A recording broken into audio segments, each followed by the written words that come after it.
notification, so we must not be live. Is the first song on our new album.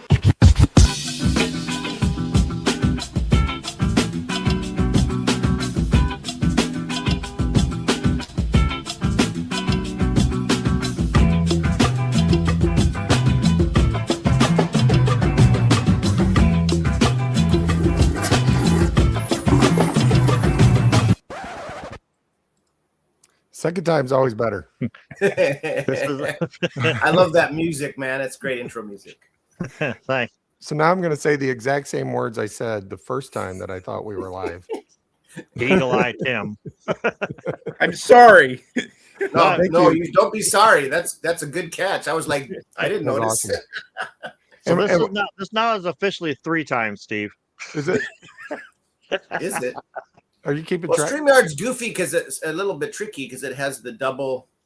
You have to click it twice or whatever, and which I guess is a safety measure, I suppose. But it messed me up when I was streaming. Jeff, this is why you're the sweetest. I get it. You are the sweetest guy on Booktube.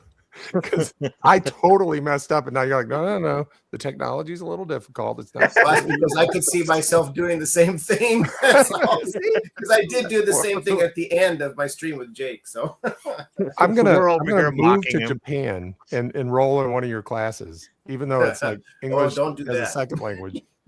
I'm just so I can have you as a professor, because I'll be like, look, professor, I'm a little me in the back, Steve. Look, professor, that's not the right way to say I'm that. gonna be late. My paper's gonna be late, and you'll be like, "It's okay. Papers are hard. It's all right. You'll be okay."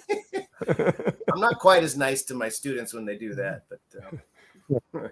Hey, man! For those of you watching the rerun, because nobody's joined the live stream yet, that I can tell. But for those of you watching the rerun, thank you, Jeff. Thank you, Tim, for joining us. Jake claimed he would be here. Who knows if he will? Nick said he might. So we'll see. They said they were fighting tonight. I'm not sure what they're fighting about, but that's okay. That's okay. You guys the next fight. Story for the or something. Violence is sometimes not the answer.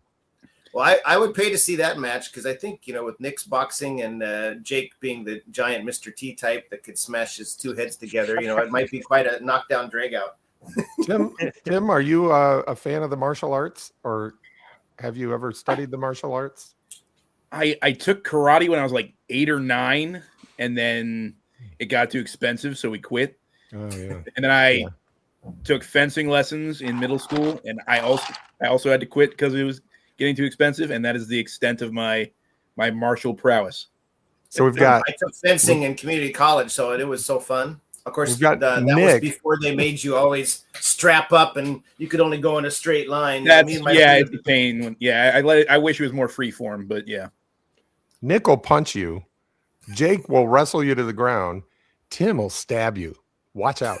Well, I like how when we were talking about martial arts, and then I had mentioned I envisioned him as a Greco-Roman wrestler or something, and he said, "I don't need to do any martial arts. My aura."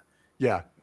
Intimidating aura. Everyone as I come in the room. Then, roll initiative. Okay. Here's the guy who's the sweetest guy on YouTube is Richard of Vintage SF, because he came in and said, "Oh, Tim's too great of a guy to do that." I cast intimidating aura. All right, 16 or over to hit. Okay, the ogre is intimidated. What do you do next? Give him a wedgie. Give him a wedgie. All right, what do I have to roll for wedgie? We have 4 people on. Oh my goodness. I'm sure that's not us. That is us. Yeah, we're watching it. We're us. Okay, we're watching. Yo, what up? Oh no! What up, party animal? Entered the chat. Hey, Jake. Cheers, my What's brother. going on? How's the fight going so far? I don't know. I'm here instead of watching it. Oh my God! What if it's one of those like Muhammad Ali, Leon Spinks? It's over in 4 seconds type of fights. You're gonna miss the whole thing. Then I'll be sad. Well, I was seeing some news on What are we YouTube. doing here? I don't know. I was just wondering, Jake. I saw an actual news broadcast from Denton County a little while ago about your guys' conditions of weather down there. Have you left the house yet, or are you still in the house after I talked to you last time? It's fine. People are just freaking out. People here in Texas, don't know how to drive in snow or ice, so they're just freaking out like it's a national emergency. The kids didn't go to school all this week, and we got like 4 inches of snow. Well, I mean, when Remember you're not how it ready was for in it, right? Seattle, though, Jake? I mean, Seattle would be like a half an inch, and everything shut down in the city. No, it's worse here in Texas. In Texas, they just Really? fall apart. Yeah, they don't know what to do. That's what we're here to talk about, everyone. We're talking about the weather. I wore Sorry, this shirt. I'm old, so I'm interested in weather. I wore this shirt in your honor, Jake. What does it say? It says Strickland Propane and Propane Accessories, Arlen, Texas. And I believe Arlen is modeled after a town near where you are. Oh, maybe. Arlen's a fictional town, but I think I forget which one. My son would know. He's a King of the Hill. King of the Hill fanatic. And he recommended this. I was like, what shirt should I wear? He's like, is Jake from Pulp Mortem going to be on? I was like, he sure is. And he said, well, you should wear, he is from near where Arlen, Texas, the fictional town, is modeled after. So you should wear your Strickland Propane and Propane accessories. I love that your son knows who Jake from Pulp Mortem is. That's cool. He doesn't. I made that up. I made that part up. Well, that's good because the best type of jokes and gags are the ones we do have to explain. So that's for sure. When Levi gets here, he'll be able to tell us that. oh gosh.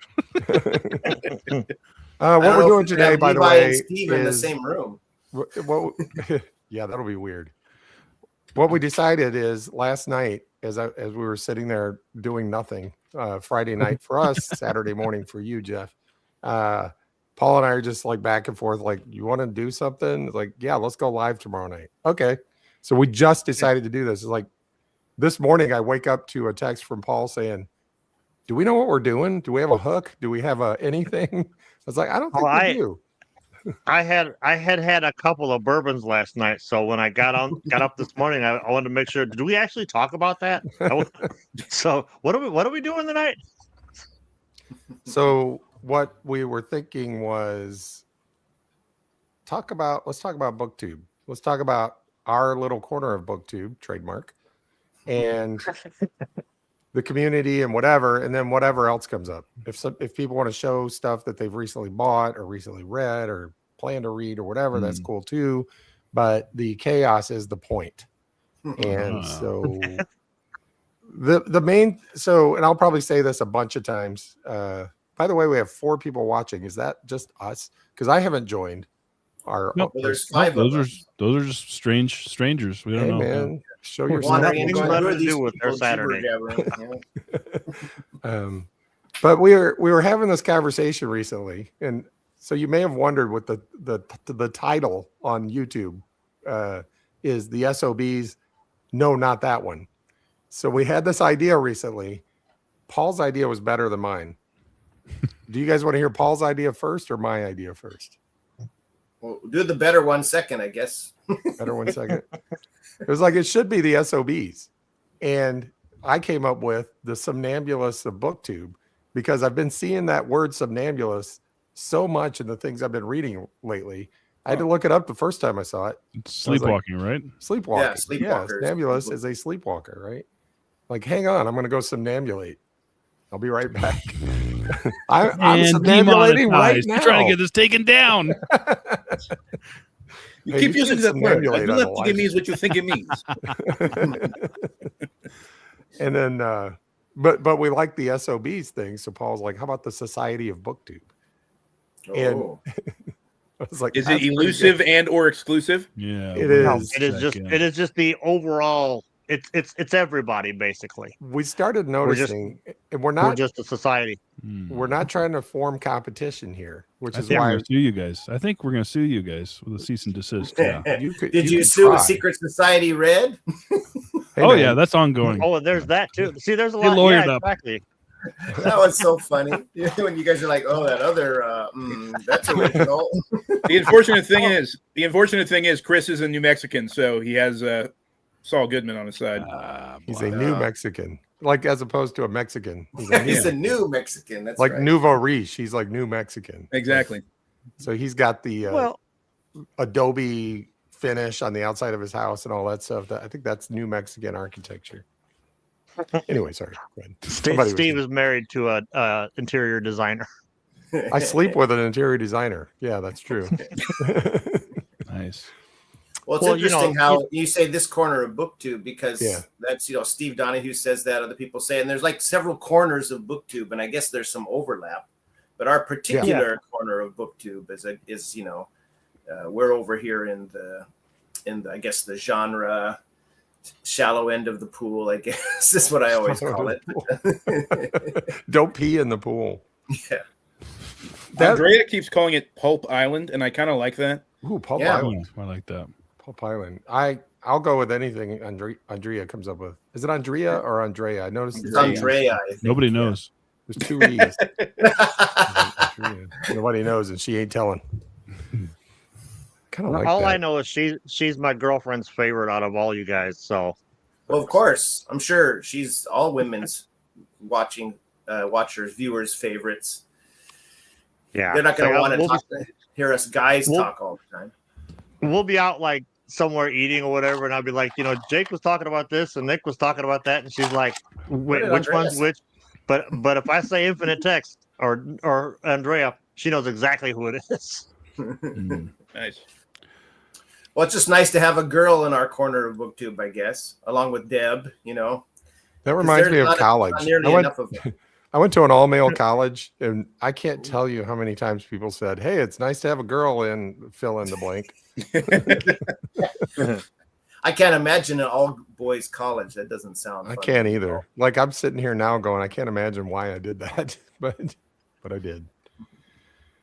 So this is the part where Well, we're no. down to What 3. else did you do in college? We want to hear all this that you're all boys. Well, he was in Oh, about man. 35 bands. If you Exactly. I had a band with 35 No, different it names. was just one band. They just kept changing the name. 35 names, yeah. That's true. We're down to 3. Oh, now we're back up to Advertising, 4. right? Somebody left and then somebody else came back.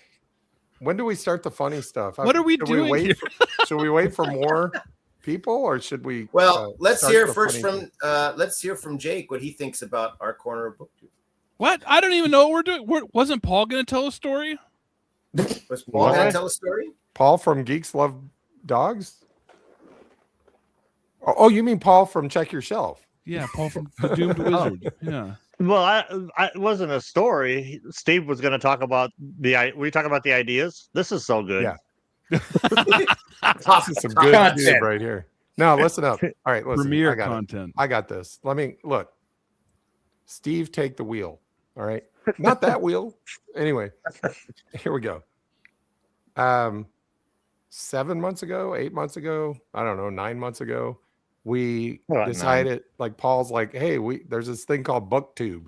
I'm like, I've heard of YouTube. I haven't heard of Booktube. That's what a nerd I am.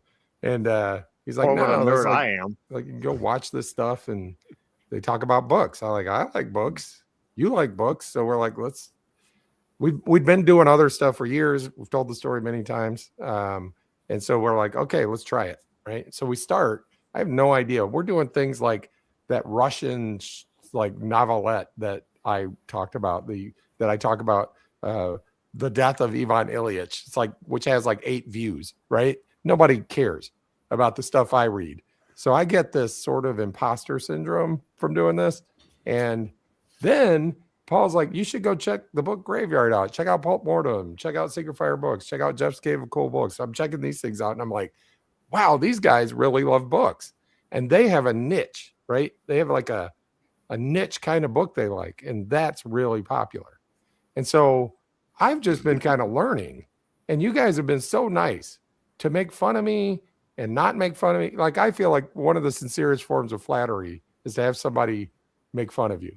Oh, yeah. I'm like, well, so I That's appreciate Jake's it. operating principle. That's Right. right. That's my love language. Yeah. Yeah, Oh, exactly. And so I was like, okay, I'm in. I'll start reading some of this stuff. And meanwhile, Paul's like, I've been trying to get you to read this stuff for years. I guess it took putting you on YouTube to get you to kind of read some of it. And what I started noticing is, and people start calling it our little corner of Booktube, right? And I think that we have a little corner of Booktube. And I'm humbled to say we, because I'm like, I feel like I'm just kind of an observer and kind of like I'm watching all you guys talk. Like, for example, look at this book right here. See that? Look at that. See the color, the purple color there? You see that? I have no idea what this book's about, but it's like, I think it's something about the Battle of Britain. I was at Goodwill. The only reason I bought this book is for the purple. The text block. For the text block. Exactly. I didn't even know what a text block was till I saw Tim call it that. I'm like, oh, thank you, Tim. Now I know what it's called. I got this. This one's kind of yellow. Don't ask me where I learned it. Look at that. That's kind of cool. Goodwill buy. It's Star Trek. Hey, I got some Star Trek books. Nice. And do they always have this yellow? Is that a time text scheme? block, or is that like faded? Is that like? I mean, quite a few of mine sun do. damage. Yeah. Yeah. And I'm Well, learning all these this kind of things. stuff I never really thought about until, starting to. So we have to talk about this stuff a bit. So I wanted to sound like I wasn't too stupid. So I had to figure out what those things were called. I mean, seriously, I never really paid much attention to publishers other than DAW and a few that were obvious, in your face. So Show us your DAWs.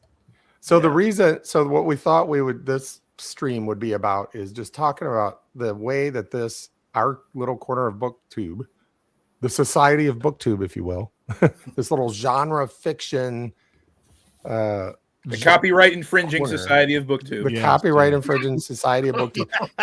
I'll tell you the story of how that came up in a minute. How Paul came up with the Society of Booktube in a second. Maybe more. Dying to hear it. Paul can't wait to hear it. So anyway, we thought, well, let's make today a celebration of what you guys have created. And I say you guys because it's like those who came before. We're standing on the shoulders of giants, literal giants. Well, I started the same time as you guys, and I'm by no means a giant. But You have a lot more subscribers, though, so you're apparently doing something better than us. Well, I don't know about that, but So I was just amazed at how friendly everyone was. Jake immediately was saying, That's "Hey, it for me. dude, good job!" And Tim and Nick, and then Michael K. Vaughn actually noticed my channel, and my subscribers jumped by about 120 that day. So it was that was cool. So that's a good example of, yes, we like to make fun of each other, but you have to be careful how you do it. You have to be skillful about it. Yes. You can't say Which things is why like everybody's favorite booktuber, Michael K. Vaughn. If you say something like that, people will be like, why does Steve hate Michael K. Vaughn? I don't hate Michael K. Vaughn. I'm trying to play into the, try to play into this. Yeah. He's a great. it's your dry booktuber. sense of humor. Awesome. Yeah. It's also why we scrapped February parody or parody February. Forever What parody, were you call it? yeah. Because they'll think we're making fun of them in a bad way, and we're not. We're not laughing with you. We're laughing at you. I'm bummed you guys are scrapping it. Now we Tim might did have an to bring it awesome back. impression of Michael K. Vaughn, though. Oh, I tried. Yeah, when you got the package from him, that was really good. Oh my gosh, that video was so nerve-wracking because I had no idea what he'd sent me. I knew one thing. I knew one book that he'd sent me, and it was just a giant box. I'm like, what the heck is in here? I'm just pulling out all these very obviously MKV coded books, the histories of He Herodotus. sent you about half of the Edgar Rice Burroughs. He sent me all but the last John Carter book. I was like, this is the most MKV thing ever.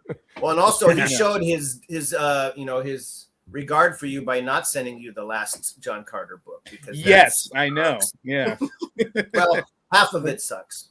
Hey guys, Hey, I've read Grosny's the here. I've read the sucky half, unfortunately.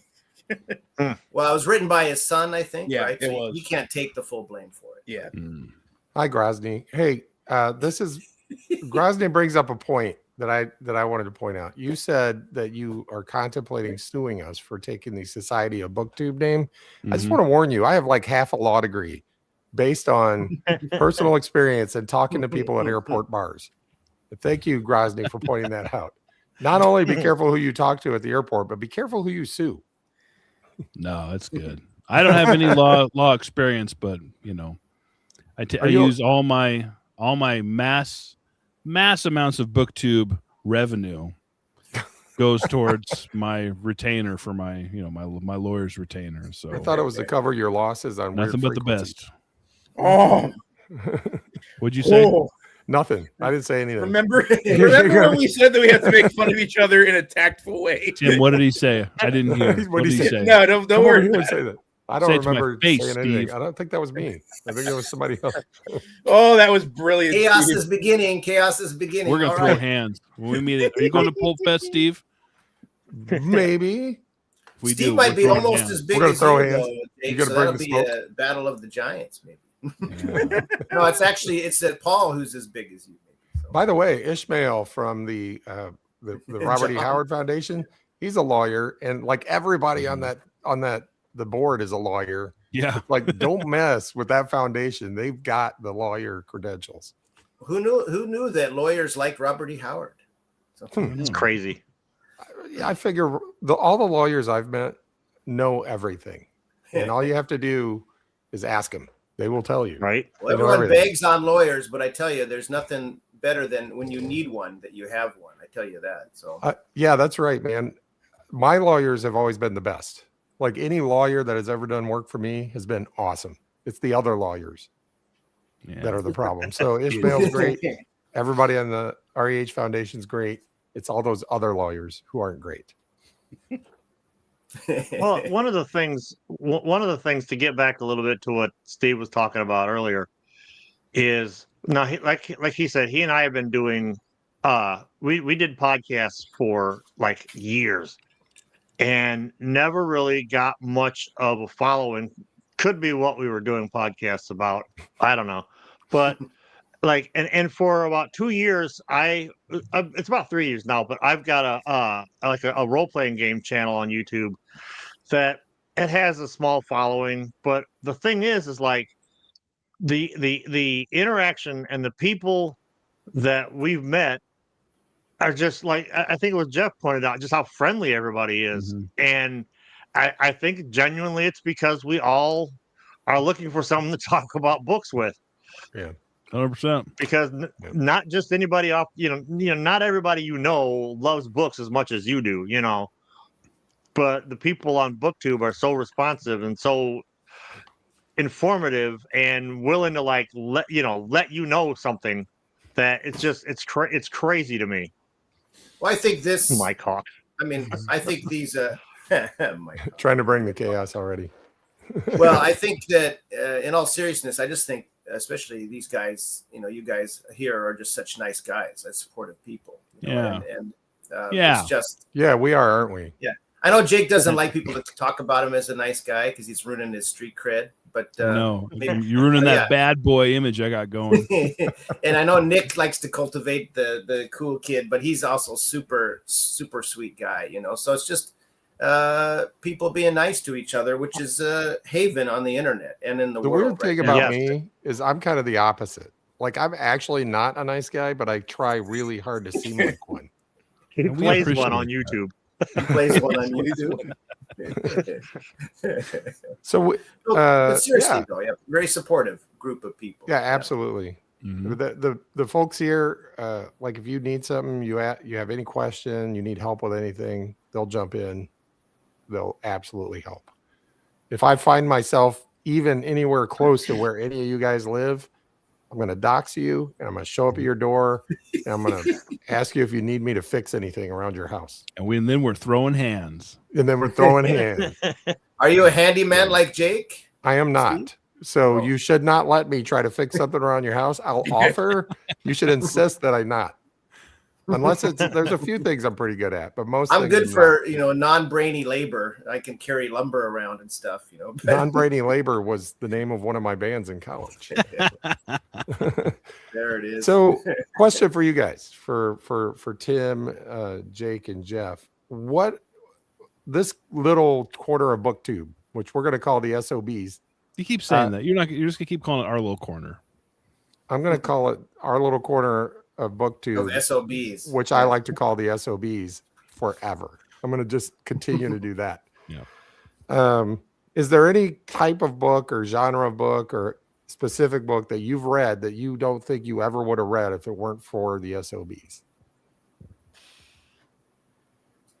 Well, I would say Gothics, but I haven't read one yet. But I'm going to. I'm going to. I would answer that question by saying the Gothics, but that would be, a lie. Yeah. But you're interested. No, that's a good point. You would not have read Gothics if No, I not wouldn't- for the I SOBs, wouldn't have but touched it now with you're the 10-foot interested to pole. do it. Yeah. Right? Mhm. But because Nick and another really cool guy named Thomas McNulty, have you guys seen his channel? That's an awesome name. I've not seen his channel. He writes actual westerns. Yeah, I was gonna say and he's he- another indie author. Yeah. And a few other people, of course, Eric of Paperback Warrior, but a few other people have been talking about Gothics, and I've started to take notice of them. Again, I haven't read one yet, but I'm planning to. Nick sent me one, so I got one to start with. It looks pretty good. Set in New Zealand, I think, which is cool setting. So a little Closer unusual. to you than Texas. Yeah, maybe. This is my one and only that I've managed to find. That's a great And Oh, yeah. isn't That's it a cool awesome? cover. Yeah. Does it meet the criteria that Eric and Nick have a woman running from a house with one light on? I had entertained the idea not too long ago about creating a role-playing game called, Women Running Away from Castles. There already is one. So what? That's funny. Well, we didn't hear from Jake and Tim. You guys read? Have you ever been inspired to read something that you wouldn't have ordinarily read? Gothic Western. Gothic Wow. Western. Are you Gothic reading that Western. now? I will be reading this at the. I think I'm not reading it now, but I will be reading it in March.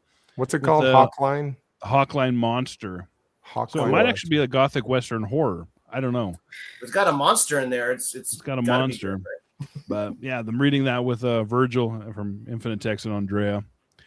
So that'll be fun. But yeah, I wouldn't. I'm not necessarily drawn to men's adventure Does it have a kangaroo? or crime or anything. Does that book have a kangaroo? Probably, yeah. Yeah. Okay. Oh, so men's adventure. in the Have you Outback. read? Yeah. Have you read like- some since? Oh yeah, like everything Nick picks is either Okay. crime or men's adventure or. Mhm. I keep telling him like, let's do it all. Let's do sleaze. Let's do some juvenile delinquent. Let's go And full you'll book find a good graveyard. book eventually. Well, we have. That's the thing is like Yeah. my favorite book out of all the Eames picks we did last year. My favorite was The Big Guy, which is a crime. Which I never in a million years would have picked up that book. You don't read mysteries much, and usually I remember I was pining about it because you said, "Hey, I got this big tote full of Louis L'Amour westerns. Anyone want them?" Like, I want them, but I'm halfway across the world. So, Rent part of a container. And send so them over. will this be your first western too, Jake? Yeah, it might be. Yeah, it might be. Maybe. I know Tim I don't and know. Paul didn't take to L'Amour at all. I've tried. Shucks and by gum. I like him a lot. Yeah, his westerns are just a little too wholesome for me. Oh yeah. I like my westerns to be like, if I watch a western movie, it's got to be like Tombstone, where people are just getting blown away every single scene. You're the spaghetti western over the classic western type of guy, huh? Yeah, absolutely. You like westerns like this, right, Tim? Oh gosh, so I tried reading one of Too those. much the other way. I just could not get through it. I couldn't. No, I might have to try another one to see if I like it better, but yeah, I remember seeing you get that. You do your video a book haul where you had like 29 or 35 of the trailsmen. I'm like, good luck, Tim, man. I don't know. I found like a bucket load at a Goodwill, and I was like, these look awesome. But they're not. I was at this big like church thrift sale that happens every summer in our town, and they had like hundreds of trailsmen and long arm, and I'm like, in a church. At a church. Oh, jeez. On a Sunday morning. So That's One amazing. of the parishioners Right? is being outed there, I guess, huh? somebody's perverted grandpa died. Someone's pervy grandpa. So That reminds me. I tried to grab as many of the earliest ones I could find because I don't, anything under 50. So I got a couple of them out of that. Nice. Irv was such a great, godly man, strong follower of the Lord. He loved his community. Also, really loved those westerns. Couldn't get enough of them. You couldn't get it out of his hands. He's had a big smile on his face every time he was reading one. He's got a cutout in his Bible that he can place one. Exactly. You're reading the trailsmen. Man, I'm in the Word. Man, he's devout. He's so devout. He's always reading that Bible. Yeah. Well, I read it actually this month. I read on the Kindle. I read a Mike Hawk book. Seriously, because I saw it's one that Nick hasn't read yet. It's the final one, and I'm reading, going, "What the hell is this thing? This is, I mean, I didn't not enjoy it, but it's the weirdest men's adventure, because usually the men's adventure, they're like a team of former, military guys, or they're mercenaries, or it's, I guess the Western equivalent with Edge or whatever, or the SOBs, right? And Mike Hawk he's like, he's talking about the whole plot of the things. Like Mike looked at the surf longingly. He wanted to hit it with this, he wants to just play around and spend his money. And yet he totes a machine gun around. I mean, it's crazy. It was a crazy book. It was okay. It's just a power fantasy. It's just Mike Hawk is just a power fantasy. That's what all men's adventures are anyway. And a lot of them are glorious because of it. Yeah. Anyway, I can't say it wasn't fun in parts, but it was funny because it almost got, they have these sex scenes, and luckily they're not like, they don't go on for 20 pages like the Trailsman or Long Arm or whatever. They're fairly mild-ish compared to some of those, but the dialogue in them, and it's just like, it's almost like a Hallmark card romance. I'm like, what the hell? All of a sudden we're in this little kind of cutesy romance scene, and then it gets back to the, hey, Andrea. She got here just as you guys started talking about Michael Hawk. Yes. Michael. Thank you for pronouncing that Michael correct. Hawk. I don't know. It's just sometimes the jokes are too easy, and it hurts my comedic sensitivity when you say things like Mike Hawk is the greatest detective ever, and I'm just like, I can't. I got to stop. It's because the jokes are too easy. I noticed that he tries not, in the book I read anyway, he tries not to labor the joke too much, because he usually calls him, Michael Hawk, or when he's giving narration, or just Mike, right? But he doesn't usually put the two together in the shorter form there. So, what about his partner, Michael Hunt? There it is. Okay. How come nobody's done that yet in the chat? Good night, everybody. They have. Oh, they have. I Every missed it. time. Okay, all right. I'm like, that's just too easy. It's too easy. Dwarven Dad is here. All right. Yeah, man. Greatest detective can't spot the ketchup in front of him. And this is Mikhail Hawk. I love it. Mikhail Hawk. I remember Worse. It sounds worse somehow. Mikhail Hawk. It's Anyway, I don't think I'd agree with Nick that it's the best of men's adventure, but I do really enjoy his love for the series. So His video was awesome. The overview It was of Mike awesome. Hawk. Yep. yeah, it was awesome. I've never seen him repeated so happy. helicopter explode. Mhm. What was that, Tim? Sorry. I was just saying, I've never seen Nick so happy. the happiest I've seen Nick is when we started talking about boxing. Oh yeah, I His I eyes didn't lit up. realize Paul had told me he said if you notice in his videos he talks about boxing. So if you want to talk about boxing, get Nick. And when we did that the pilot episode of Afterward, I call it the pilot episode. The unintentional pilot. Yeah, because I forgot to turn off the recording, and we were just sitting there talking, and Paul's like, I think are we still recording? He's like, yeah, we're still recording. He's like, I think I can make an episode out of this. Yeah. And I was like, I watched it when we were editing it. When I edited it, I watched it afterwards, and I'm like, I can't get rid of this. This is too good to end up on the cutting room floor. So yeah. we turned it into a thing. But these fight stories, these Robert E. Howard fight stories are, and I've ordered the one from Robert E. Howard Foundation. Yeah. Oh yeah. Fists of Yeah. Iron, yeah. I'm gonna buy all those. I think there's gonna be like 3 or 4 volumes, and I'm gonna get all of them because Well, I tell you, anything I It's read so by good. Robert E. Howard is just so good. There's a few duds, but I was reading Dark Agnes and what is it? I forget the title now. The Shadow of the Vulture. Is that the one Red So good. Sonja? Yeah. It's freaking amazing. It's And I'm reading it incredible. going, this guy is incredible. Mm. he's a good And writer. he's like 28 years old writing that stuff. I mean, Hot Oh, take: no. Robert E. Howard's a Yeah. good writer. yeah. Yeah. Hey, Remember quick- when you were 28 and what you wrote and how bad it was? Exactly. I don't- right? Yeah. Hey, Dwarven's Dwarven asking- Dad, no, I wouldn't call him a detective exactly. No. He's He's a reporter who just so happens to get involved in these crazy like crime sprees, and then he somehow gets rid of them. Yeah, like he's such a realistic reporter that he's blowing people away with shotguns. You know, like the usual reporters do. Chainsaw ghouls. Yeah, Oh my chainsaw. Yeah, I was disappointed. There was the Chainsaw. main thing that disappointed me about this one is it just wasn't as wild as the one you guys. Oh, yeah. Where's the chainsaw fights? Where's him taking on a shark with a knife? The thing about the one we read, the Virgin Stealers, is that the highs were so high in that book, but the lows were so low. low. Am I right, boys? Here we go. But the hose. I don't even need to say anything. You understand what I'm saying? I'm calling your mom right now, Tim. Oh my god. Tim, wash your mouth off with soap. That's right. Oh my gosh, Freudian slip of the century. No, it was So perfect. low. It was perfect. That's got to be a quote. Yeah. Somebody clip that quick. Highs were high. The hose. It was a The dark hose were and stormy low. night.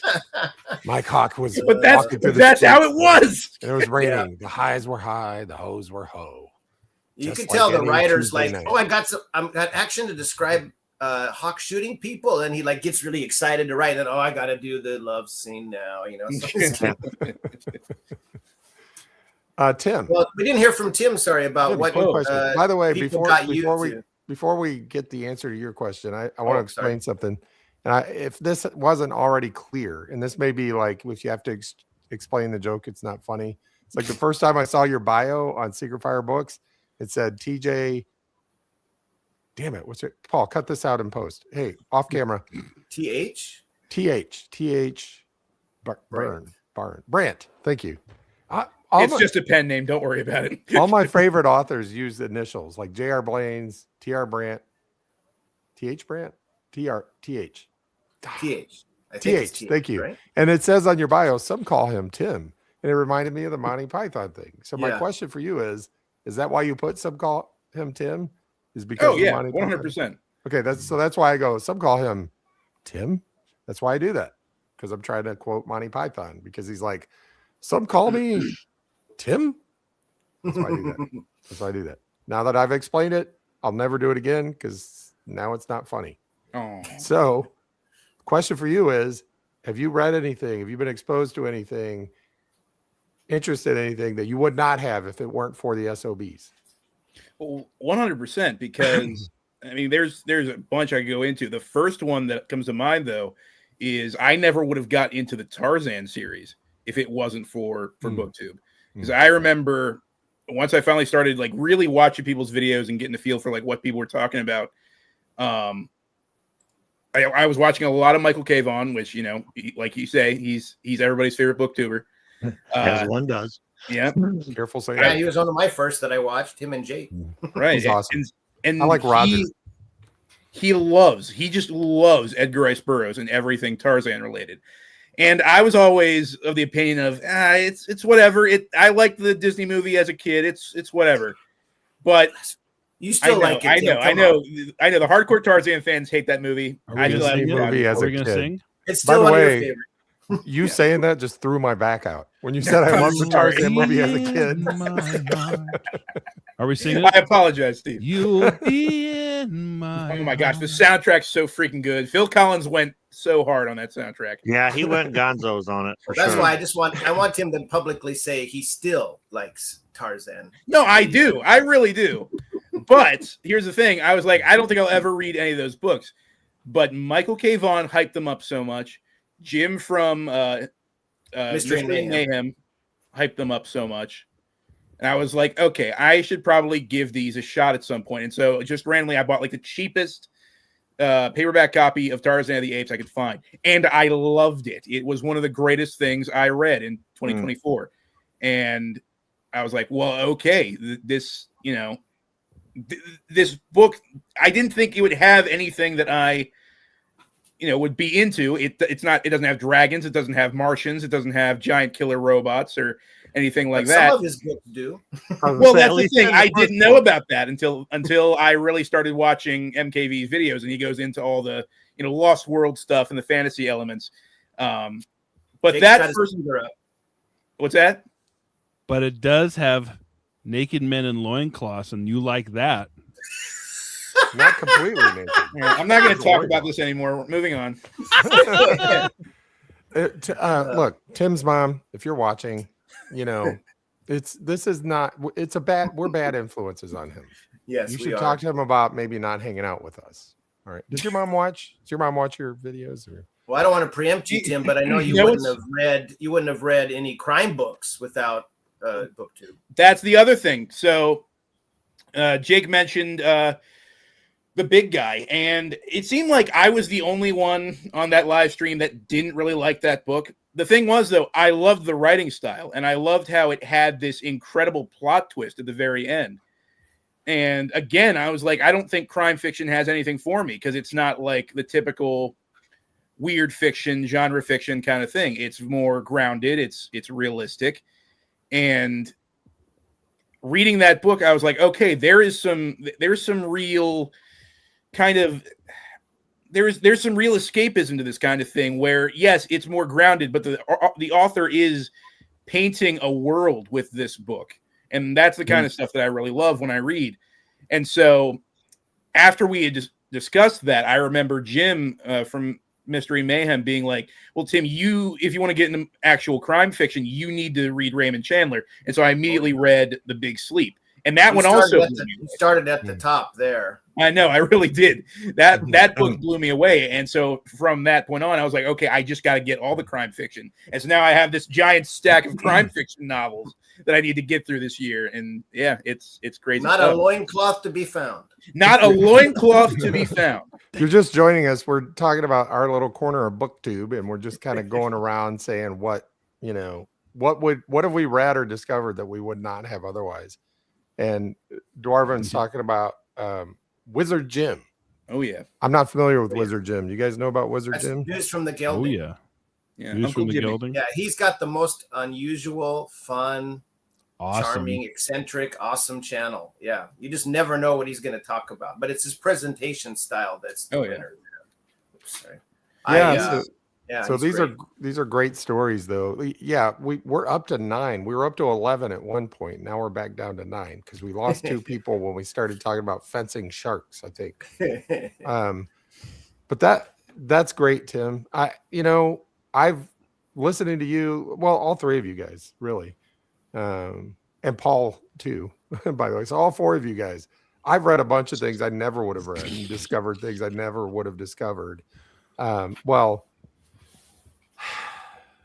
I know Paul's thinking, dude, I've been telling you about this stuff for 35 years, and you're saying you never would have discovered it. I'm like, I'm sorry. Like you know me.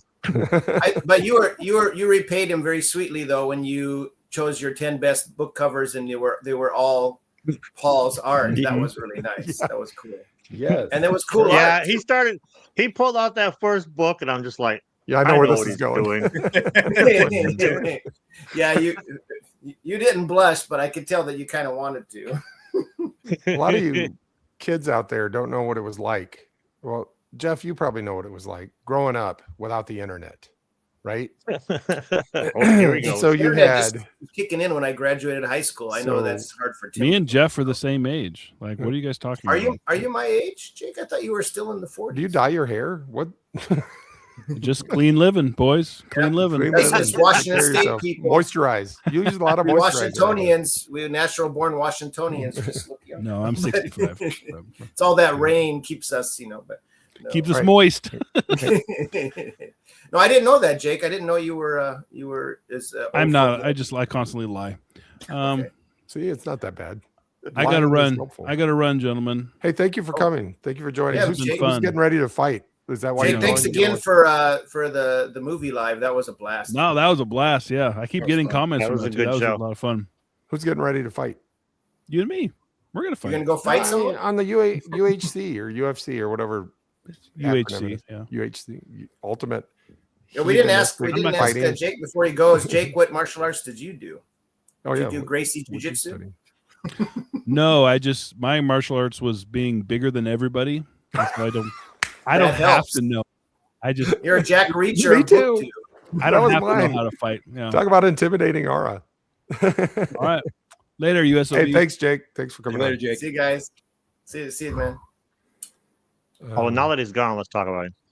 I hope he doesn't talk Well, about us while he's gone. Jake was one of the first, because I remember someone saying Booktube. I forgot where I even saw that there was such a thing called Booktube. I'm like, what's Booktube? Is this, because I thought it was like a separate site, like it was when I first heard it, like, is it some rival to YouTube or something? And then I'd heard of Bookstagram, and Oh gosh.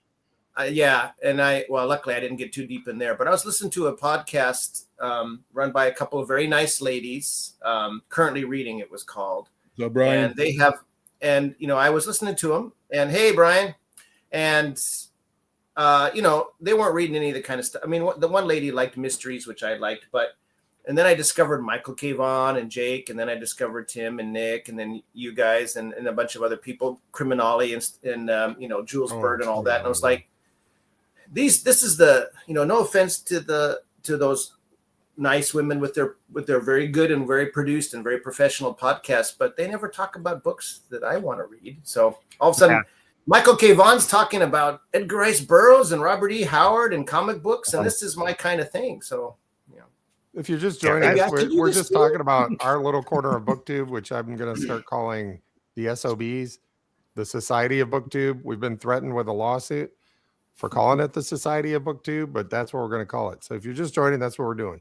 So Jeff, you were saying MKV. Did you discover him because your YouTube feed, like I can't remember exactly how I started finding those channels, but I think I had found Criminali first somehow. I think because I saw Criminali, I happened to look at his, because he always publishes lists of what he's covered when he used to do monthly reports. And I saw, what? Phoenix Force? Doc Savage? This guy's talking about this stuff? Cool. So I somehow found Michael after that. And then, that this guy especially is, pinpointing in my kind. I mean, obviously Michael reads classics and he reads Herodotus and stuff. So he's much more, intelligent than me. Hey, Sephiros. it's the other Brian. So as will come as a complete surprise to absolutely no one, Andrea was here before any of us. But she took a break, apparently. Classic or oriented. Well, I didn't. I know Andreas talked about being really into the science fiction corner for a while and going to what's the big con? Andrea, remind me of the con that you big went con. to. I think that was actually a Mike Hammer book. No, there was a big convention that she would go to with other people, and anyway, I only discovered Andrea because of Nick. So Worldcon. Thank you, Andrea. So Andrea's had interesting background, and then there's some. I'm discovering through David at Garage Geek all these comic book tubers, which I and I don't watch a lot of them because I'm not huge into comic books. I think they're cool, but some of them have been around for 15 years, doing stuff. So I want to know what got Tim inspired to join, though, because you and Jake and Nick kind of started around the same time. Is that right, Tim? Did you? Yeah, what spurred you on to start a channel? So it was in a similar kind of way. I wasn't seeing people talk about the kind of books that I wanted to read and talk about. I was, for the longest time, I was just into fantasy, but I had fallen out of love with like the giant, doorstopper epic fantasy novels. But on Booktube, or at least the channels that I was watching, that was all they ever talked about. And I was like, okay, can we please talk about the older, pulpier stuff? Robert E. Howard, Michael Moorcock, Fritz Leiber, that kind of thing. And no one was. And the first one I saw who was talking about it was Michael K. Vaughan. And in one of his videos, he mentioned Grammaticus. I went over to Grammaticus' channel. He was also talking about that kind of stuff, and that spun off into a whole thing. And I thought to myself, well, I feel bad saying this, but this was the thought that came to my head. Well, if these older guys can do it, maybe a young buck like me can try it. Well, I don't know, why a young dog like you even knew Fritz Leiber and Robert E. Howard. Well, it was mainly because I was super into Dungeons and Dragons at the time. I still am. I haven't played D&D for a while, but I was super into D&D at the time. And as any seasoned D&D fan knows, there's the Appendix N at the back of the rule book that tells you all the inspirational material. And so I was like, well, I want to read books based that, inspired this kind of game. And so, of course, that gives you, the authors I just read, as well as a bunch of other pulp authors and vintage science fiction guys and stuff like that. Yeah, Jack Vance. I'm still trying to get into Jack Vance. His stuff is becoming harder and harder to find. Try the Planet of Adventure series, Tim. City of the I have Jazz. the first one. I have the first one. Those are like him doing Edgar Rice Burroughs. Oh, nice. Planet. So okay, but yeah, as soon as I started reading that, I was like, okay, this is the stuff I really want to get into. But no one that I knew was really talking about it. So I decided to start my own channel talking about that stuff. And at the same time, I also wanted to talk about more indie related things because, I was publishing my own books and I was starting to make friends with other indie authors on Booktube, like Eric Wagg, Rob Rhymes. And it started off being like, half the time I'm going to talk about vintage stuff, half the time I'm going to talk about indie stuff. And then something happened and I was just like, you know what? I really, really like the vintage genre fiction stuff. And that became basically everything. And around the same time, Nick and Jake were also starting their channels by coincidence. And I've told the story a million times, but this book right here was what brought it all together. Again, cover by. So as much as you hate the book, you have to thank it for bringing you guys together. I will never get rid of this stupid book because it is the catalyst that got me and Jake and Nick together, forming the Elusive Exclusive Book Society, talking on a regular basis, and then collaborating on basically everything else we ever did in the future. So, it was an interesting kind of origin story to me, at least, but a lot of stuff that I don't think I would have done if it hadn't been for the influence of all the other folks here in the corner, as you say. Well, it's great to see younger people like you and Levi and I know Levi young. Levi seems like an old soul. I was thinking. Well, he might be an old soul, but hey, Jim.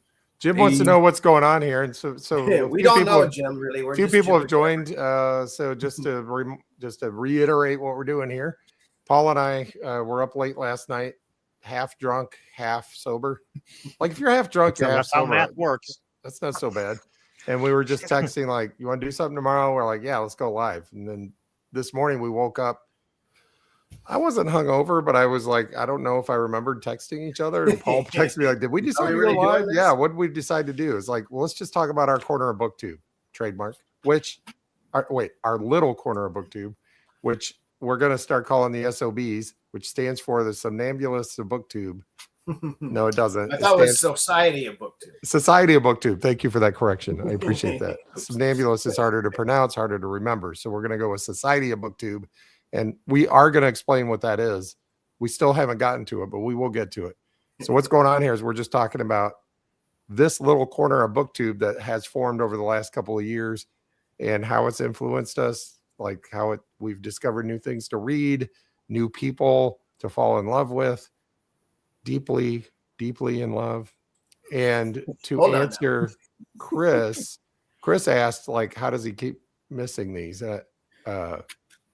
Is Chris here? Chris is here. Liminal Space is Chris, yeah. And he asked, how does he keep missing these? The way you keep missing these is we keep scheduling them like 3 hours before they start. So that's how you keep missing these. Hey, Chris, how's it going? Plus, it's on a little known channel called Check Your Shelf, which has like 70 subscribers or something. So no, you guys are starting to. I don't know how you guys aren't 1,000 subscribers already, actually, because I think your channel's great and you've got great rapport. It's from your mouth to the ancient astronaut's ears. But you know what? We don't do it for the subscribers. We don't do it for the views. We don't do it for the hits. We do it for the people we have fallen in love with. Well, I was curious. I was going to ask Tim because I noticed I love the silence when I say something like that. When I say something so absurd, everybody is just like, well, I just marinate. I think it's interesting because I you guys might do this too, Paul and Steve. I don't know if Tim does, but I go back when I find a booktuber I like and I check out some of their earlier videos because it's so fun to see like Nick be kind of quiet and shy at the start until he kind of gets his groove. And even Michael K. Vaughan was pretty much fully formed from the get-go, but he was a little more, he's still figuring it out too. It's interesting to see that. and it's interesting to see which channels videos kind of hit. And I think Tim's was the Warhammer one, right? That's the one that seemed to really just explode. That is my Hawkmoon review where I called it the original Warhammer. That is still the highest viewed video on my YouTube. It's got like 80,000 views at this point or something. Well, because you had this video where you were like saying, thanks guys. You just got me to like what I thought it was like 700 subscribers or something. Yeah. And then, the next video you had to be like, now that I'm 1,500 or 2,000 or something from that one. Yeah. It was a weird wave where I was like, okay, I was not ready for all the attention that this one video got. Yeah. Yeah. Nick, it's called Pulp Island. Nick said it. Nick said it, so it has to be jump true. on? I thought Nick was going to jump on, man. we're going either SOBs or Pulp Island. Pulp Island's pretty good, but not Pulp Island is pretty pulp. good. Look, hang on a second. Hold on. I don't know. Can I keep doing? Look, is this pulp? Is this pulp? I'm going to do either a shelfie or a full episode about the picture of Dorian Gray. Is the picture of Dorian Gray pulp? Can we do Pulp Island? Classic horror. You're going to kick me off of Pulp Island if I read something like this? If you read Dorian Gray, no. You'll get your coconut in the mail. Is this Pulp, the micro colony? Okay. Yes. That one is. Yes, that one is. That one is definitely. Well, that's the thing, because pulp, of course, is just kind of a blanket term these days, right? Famous pulp writer. There's the one. Alexander Solzhenitsyn, famous pulp writer, wrote, it's very light-hearted. It's really like, stakes aren't that high. They're high, but it's fiction, so you don't have to worry about it. He gets, sometimes he gets some stew and it'll have a little sliver of fish bone in it. And it makes his whole day. Is this pulp, Nick? Anyway, not. I'm sorry. I blacked out for a second. What was I talking about? Well, I was just going to say it's interesting because I think I was watching Nick's channel, and one of the videos that exploded for him was just one of his book reviews. I can't remember what book it was. It was something about like a Chinatown men's adventure sort of set thing, but it's just interesting to see Society of Bum Ciders. There you go. That's perfect. Somebody clip that. It's interesting to see Society of Bum Ciders. Hold it up. There it is. I want to know what Levi's fascination is with bum cider, though. It's just the cover. It's just the. Oh, that's a great cover. It's a cover. In a bad way. Who did this? I'm trying to remember who allegedly did this cover. It's like a really good artist. It's not Wayland, is it? No, or is it Kirby? Josh Kirby? Josh Kirby, that's who it is. Yeah, it's got a kind of Kirby look to it. Yeah, it like the longer I look at it, it is definitely Josh Kirby, but it's just awful. I hate this thing so much. I hate it so much. I've used it. Or you hate the book? Was that? You hate the cover or you hate the book? I mean both, but okay. Well, the cover is awful and great at the same time. Well, that's the thing. I've used that thing, the Quine, in like a dozen of my thumbnails at this point. So, Chris, not everybody's here. Only the cool kids are here. Yeah. Paul, thank you for taking notes for the meeting, but I wanted to give you a chance. I appreciate you taking notes, but if you have anything you wanted to add, this is what I do at work. Like, I'm like, Paul, I noticed you. Do you have something to add to the meeting? Had something you wanted to add to this meeting? I'm over here silently hitting my raised hand button. Being super annoying. Oh, I see your hand is up. Ignoring my raised hand button. No, it's funny though. Getting back a little bit to like stuff you wouldn't read. Obviously, Gothic is a thing, but for me, I have decided this year to, and it's a lot to do with Jeff, is because he did the video on the Grand Dames of Mysteries. I've never read like Agatha Christie or anybody like that, and I'm like, this year I'm gonna, because cool. I know it's not my wheelhouse. I know it's not a thing I'm into, but I want to see what it is, So that's a thing that never would have happened had I done this. And like next month, we're doing some Sherlock Holmes, and that's just I've never been. I understand his popularity, but I've never had an inkling to want to read, any Sherlock Holmes. But we're doing a thing for, so why not? We actually found one that will tie into Dead of Winter, because Dead of Winter carries over into February too. Because when you're in Indiana, winter goes to like April, so we got true. plenty of Dead of Winter coming up. Well, I'm But excited no, to see you guys just talk reading about some like of that stuff. the little old lady sleuths is what I'm I I'm go really looking between for. Miss Marple. I love Miss Marple, and I love Conan cutting people's heads off. So I like both of those. Yeah, I think Jim's with me on those. Jim likes the traditional mysteries too. I'm pretty sure, and I think Tim kind of liked the Brother Cadfael mystery. Oh, well, I'm gonna be totally honest. I like that book mainly because of the historical Celtic setting. So yeah, but the yeah, mysteries in those are not always the greatest, but he's a very cool character, and her research and knowledge of history is good. So yeah, I'd read a lot of crime fiction back in the '90s, and never once did I think about reading Agatha Christie or any, but just the little She's old good. lady, the little old lady sleuth, just something about it just appeals to me. So I want to check it The thing out. with Agatha Christie is she's not really good at like setting. She'll set books in Egypt, and she's been to Egypt doing. Her husband was an Egyptologist, but you don't get a sense of the atmosphere so much. But she's really good on dialogue, and she's amazing on plot. She came up with like the 5 or 6 most clever murder mystery plots you'd ever think of, and she's just ingenious that way. And everyone wishes they could have the plotting skills of her. And when TV producers say, "Oh, we're going to take this old book and we're going to jazz it up and we're going to switch around and we can do a better plot than she can," they're sadly mistaken. So no, writers write. I'll be curious what you make of her, and she's not going to be to everyone's cup of tea. It is genteel stuff, and someone like Tim probably wants some Mike Hammer Blood and Thunder. I loved how Tim reacted to the end of Mike Hammer, because that's Mike Hammer 100%. Oh my God. He doesn't care whoever's guilty, he's going to shoot him. So oh my gosh. Well, when I read stuff that I don't normally read, I put myself in a different mindset. That way. Yeah, I love the action. I love my SOBs and a couple other things like that. But when it comes to this, it's like, I'll just get my little cup of tea and I'll sit in my comfy chair. Raise your pinky, put on that's a right. Yeah, that's right. I get that, but for me, it's just Redwall. it's the nice cozy, nice cozy kids fantasy books that also happen to have, a bunch of little animals tearing each other's guts out with spears and swords. I love how the animals, hacking each other with axes. That's your cozy go-to. Oh my gosh, it's so cozy. Gives me warm fuzzies every time. Well, I'm glad I like seeing you're not afraid to talk about that stuff. I'm going to talk about one of my favorites, Freddie the Pig, one of these days. So Freddie the Pig. That's why women never get caught. Sorry. That's right. Oh, I see. With the murders too, they're too clever. Yeah. Well, a lot of them, like P.D. James, she's more modern version, but she's also very clever with her Adam Dalgliesh novels, the mystery novels. And she worked in a pharmacy for years. I think Agatha Christie did during the war. So they know poisons. Let's put it that way. Yeah. Andrew, they don't have a lot of gory. There's not a lot of action, but the action is, the drawing the net around the killer, I guess. So yeah.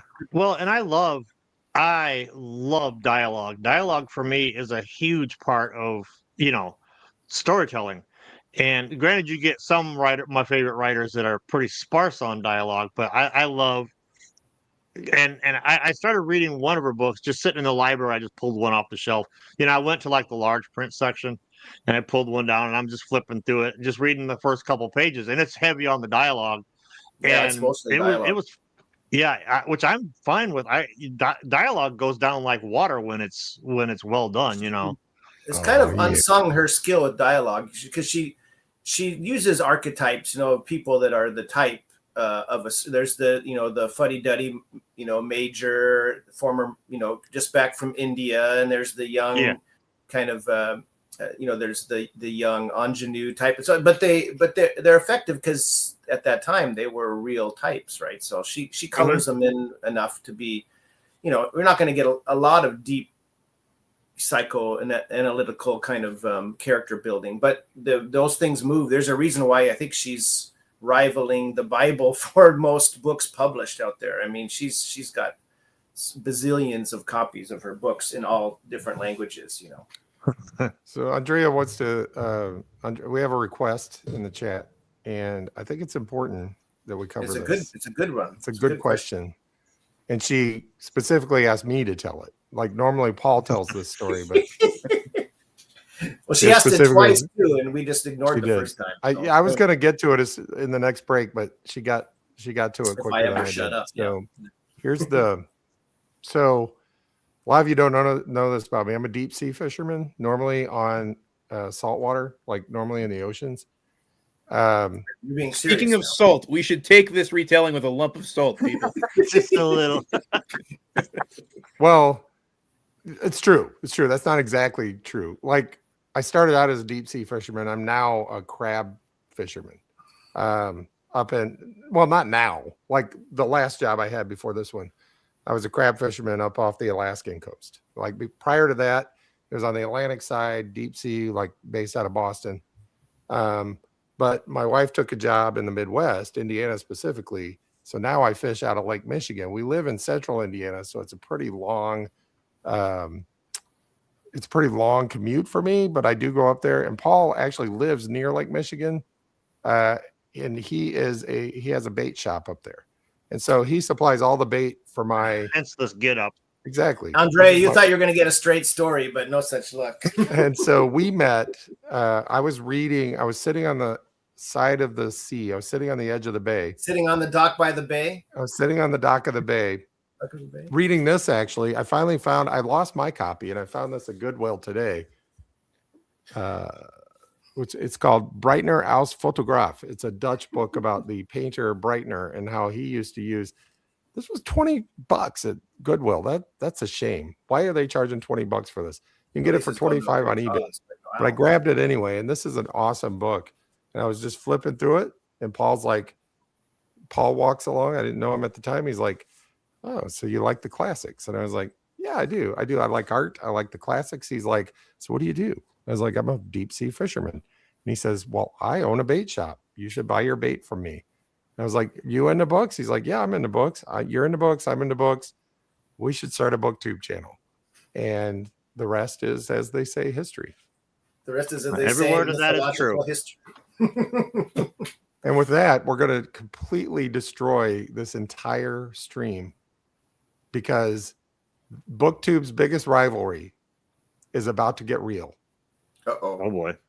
Ladies and gentlemen, I bring you the outlaw, Levi. Me. All right. I can tell he was stalling. You got to put Andrea's comment up there of he took the bait. Now from now on, Andrea will be acting the part of Levi. Somebody's got to do it. Somebody's got to do it. Hey, Levi, how you doing? I don't know. There's too many of me already. You know what I'm saying? Yeah, Levi's like, this Steve guy is cramping my style. He's kind of getting into my bailiwick here. The competition is hey, fierce. man, Levi's bailiwick is his own business. I'm not getting it. I'm not going to get into Levi's bailiwick. What a man does with his bailiwick is his own business. That's right. The only person who deals with my bailiwick is Mrs. the Outlaw. This is the outlaw. Is there a Mrs. the Outlaw, Levi? No, I wish, but yeah. The future Mrs. Your future ex-wife, the Mrs. the Outlaw. Mrs. the Outlaw, the next Miss X.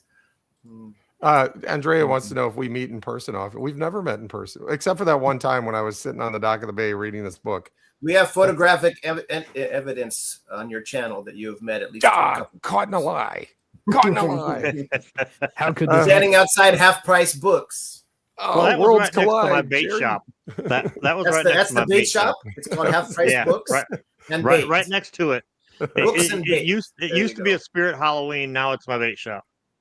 Okay, we'll get to you in a second, the outlaw. But first of all, to be somewhat truthful, only somewhat, because with time comes fading of memories. So this is just how I remember it. Paul and I lived 2 houses from each other when we grew up. Oh, wow. From we moved there when I was like 5 years old. I met Paul when I was 11. So we lived 2 houses from each other and never met because Well, 6 years later. Oh, wow. 6 years later, somehow we found out we were going to be going to school together. Well, we had been going to school together, obviously.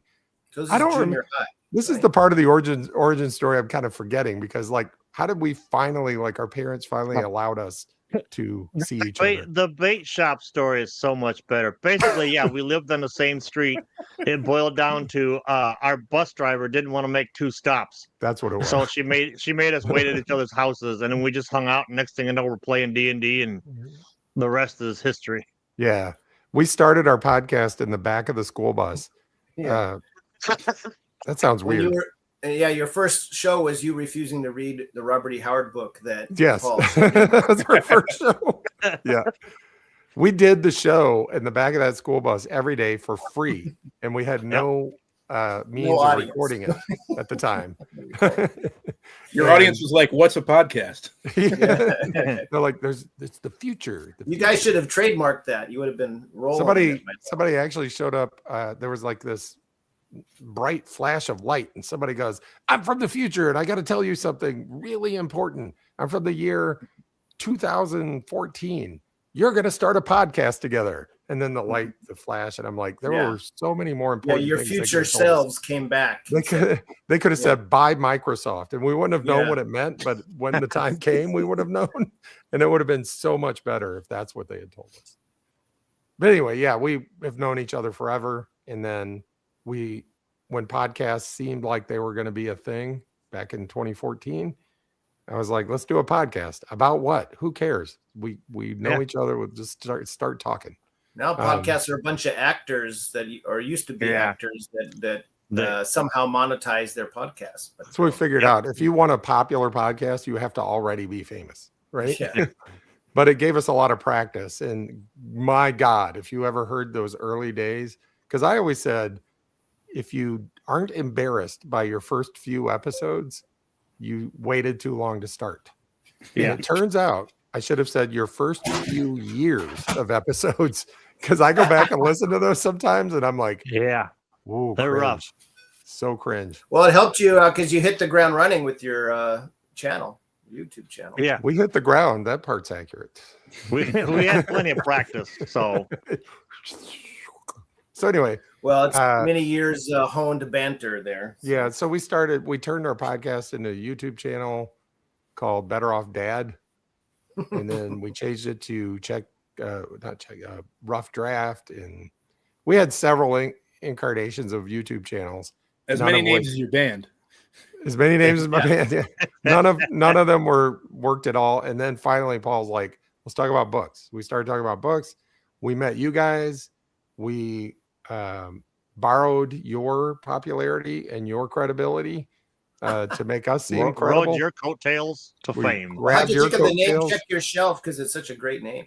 We grabbed your coattails. We grabbed Eli's bailiwick, and we just rode it to the stars. And the rest, as they say. So where did Check Your Shelf come from? That's such a We obviously want to, cool you know what we're really name. good at, and we're going to start a consulting company. I'm announcing it right Yeah. here. You're good at We're good at names. coming up with names for things. And we Yeah. went back and forth. We had a bunch of ideas, and we're going back and forth. And we loved it. Both of us love the Beastie Boys. Go listen to Paul's Boutique. If you've never listened to any Beastie Boys, or all you know is like Fight for Your Right to Party. License to Ill is my favorite. License to Ill. It's an License awesome to Ill album. is fantastic. It's an awesome album. Fight for Your Right's a great song, especially Every one if you of know those what is it's a really about. banger. Yeah. Every one of those is a But banger. Paul's Boutique is art. Like it's like that's they're where all they art. bring the Paul's Boutique artistry is a up to the next masterpiece. level. Yeah. It's their magnum opus. Man. That's the one with looking down the barrel of a gun, correct? Yes. Oh, I love that track. Yeah. Yeah. So good. So we love that, and like center stage on the mic. Check it. All that stuff. So check yourself. Check yourself is that a song or an album? I don't know. Anyway, so we're like, how about check yourself? I heard a lot of rappers say, because I'm an old hip hop head too. Check yourself before you wreck yourself. Yeah. So that's where that came from. Everybody, I want you to take a moment and think about, if you have not heard of our next guest, I want you to take a moment and think about your life and all the choices you've made up to now and what kept you from knowing who this is already. Ladies and gentlemen, it's the outlaw, Levi Wallace. Hey, thanks for joining us. It's glad to be here. A long time listener, first time caller. I'd like to request something by Motorhead. Our screener should have yeah. screened you out. Well, I got to fire the screener. Wait, Motorhead? You said Motorhead? Okay, Yeah. hang on. You get one more chance. Which? Well, I have Motorhead's cover of MacArthur Park. How about I play that? Sounds good to me. Yes. I always want to ask which song, because if you say Ace of Spades, I respect you, but that's the one everybody knows. So you know. I mean, when I was put on the spot, that's what flashed to mind. But I was like, no, Yeah, say me we too. can be heroes. It's like that. Yeah. There you go. If you had said Master of Puppets, it would have been like an instant delete. Now you're a poser in two different fandoms. My son and I joke about like if you're wearing a band shirt, like the whole name 3 songs, like 3 albums and 3 songs. Like, so I was wearing my Wu-Tang shirt that I got for Christmas. That, like, my kids got me a Wu-Tang shirt for Christmas. I wore it to the grocery store. The entire way to the grocery store, I was like going through 5 Okay, what are my 3 songs? Wu-Tang songs in case somebody stopped me and asked me. Anyway, Levi, I love what you're doing, man. You're doing things nobody else on Booktube is doing. Joining every Really, chat, that's fun. making jokes, including puns, funnier than me. And I'll insist that. I'll continue to insist that. I rarely meet people who are funnier than me. And so meeting you is like, it's like I'm 5'11", and like that's pretty tall. And so when I meet people like 6 foot, 6'1", like I'm like, they're taller than me. I'm not used to meeting people taller than me. And it's like meeting somebody funnier than me is like meeting somebody taller than me. So thank you for being. Well, I want to know where so Levi humble, came up too. with his measurement of book system, because that Oh yeah. Oh yeah. that was definitely making your channel stand out, Levi. Besides the old retro VHS look. Yeah. The way you edit those is just like amazing. 'Cause Sitting I'm down big- in a chair with some boots on, talking about books. I love editing. It's one of my favorite things to do with videos. And your videos are like, I'm not gonna go that far. Here's a question. 2 questions. I think Jeff just asked you one, so you can answer that one first, and then I'll ask my question. What did you ask him, Jeff? I just asked him where the board feet of books or whatever thing come from. Oh, And what's your well, it's the thing of one. Be honest, I just needed a gimmick, you know. So I mean, just right off. But I knew, like, I'm not going to count all these things like 1, 2. Forget that. Just take out the tape measure. 6 feet 3 inches. Okay, we're done. And I'll move through it that way. That's a good Well, it's story, original for especially the sure. way you tell it. Here's my question. So we were asking everybody this earlier. This, for those of you just joining us, we're up to 11 now. We were up to 14 at one point. Now we're down to 11. But anyway, if you're I'm just sorry. joining us, the idea today was, hey, Levi left the chat and came and joined. oh yeah, good point. Drop the number. So this little corner of Booktube, which I'm calling the SOBs or Pulp Island, we're gonna have to. There's gonna be a whole discussion and decision. We'll get some consensus. That's the word I was looking for. We'll get there. Anyway, our little corner of Booktube is like interesting because it's turned everybody on to things they might not have read or thought about before. So this little corner of Booktube, have you discovered or have you read anything or thinking about reading something that you wouldn't have if it weren't for our little corner of Booktube here? Yeah, probably some of the Eves books. I know there's a couple for that. I'm forgetting the names of right now that I read that I probably wouldn't have picked The up. Bum Cider. Yeah. Oh, that's got Levi written all over it. Are you kidding? Yeah. I mean, my middle name. The Levi Outlaw Bumcider Bumcider, Levi Outlaw. Wallace. Got it. That's what it is. Yeah. But no, it's just some of those styles. A lot of the stuff I'm inclined to read, I was already going down that road, like stuff with Robert E. Howard and Clark Ashton Smith and that sort of stuff. I was already going down that way anyways. And Tarzan, I read Tarzan for the first time when I was 18 or 19 years old. So I've just been rereading that just ever since, before I even considered getting on YouTube. I was reading Tarzan, stuff like that. Have you branched out into the other Burroughs stuff yet, Levi? A few things. Ironically enough, the first Tarzan's Burroughs like the book- last part that I haven't read much of. Yeah. So, because I read all his other stuff, or not all, but I read mostly his other series. And then I know he's not 17 now; he's 20 now. But Tarzan's kind of, other than Tarzan at the Earth's Core, which was the main Tarzan book with the crossover to beat all crossovers. That was my entry into Tarzan, really. Yeah. But I'm That's interested. the one if where you- he met King Kong down there in the Hollow Earth theory. Well, he met several things for sure. Yeah. So I was just curious if you branched out in the other parts of it. Yeah. What's the thing? The first Burroughs book I ever read was the last one he had ever written. Is Beyond the Farthest Star. Oh, right. So that was the first Burroughs paperback I'd ever picked up.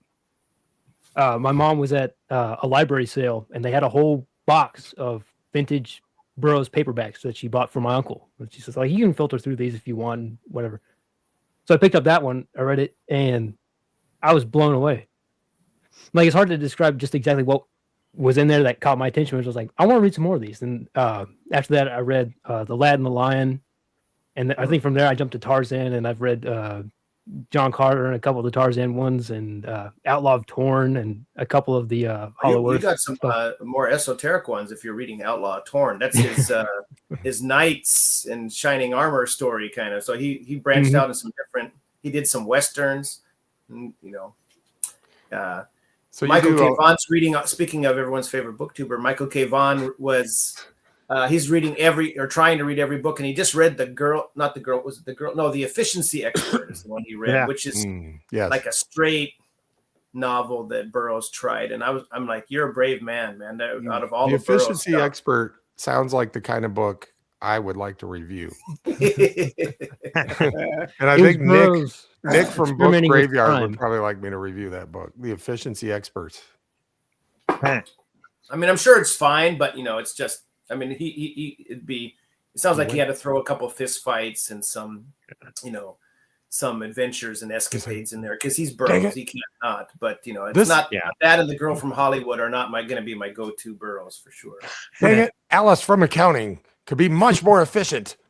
I'll fight you over this. So you do indie comics, Levi. Grozny loves your indie comic shout outs.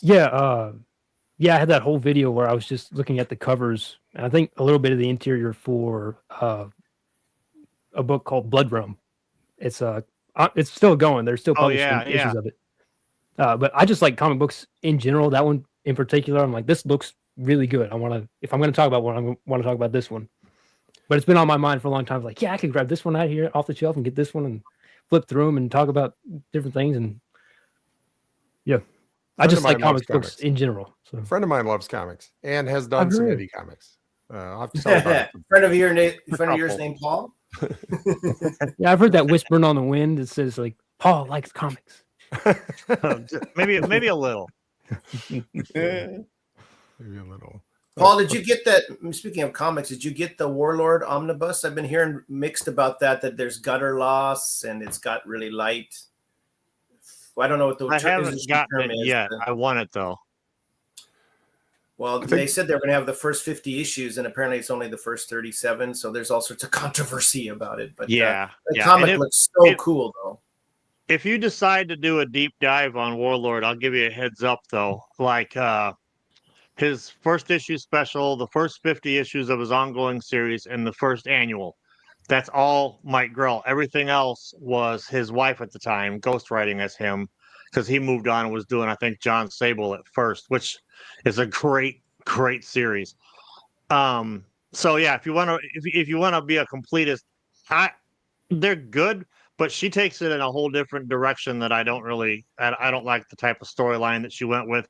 It got really like romantic kind of a thing, high fantasy, and I'm like, nah, man, this guy Mike Grell's ripping off Rosetta covers left and right. This is not high fantasy. This is, sword and sorcery, and But yeah, those first 50 issues. So yeah, probably the first two omnibuses is about all you'd need.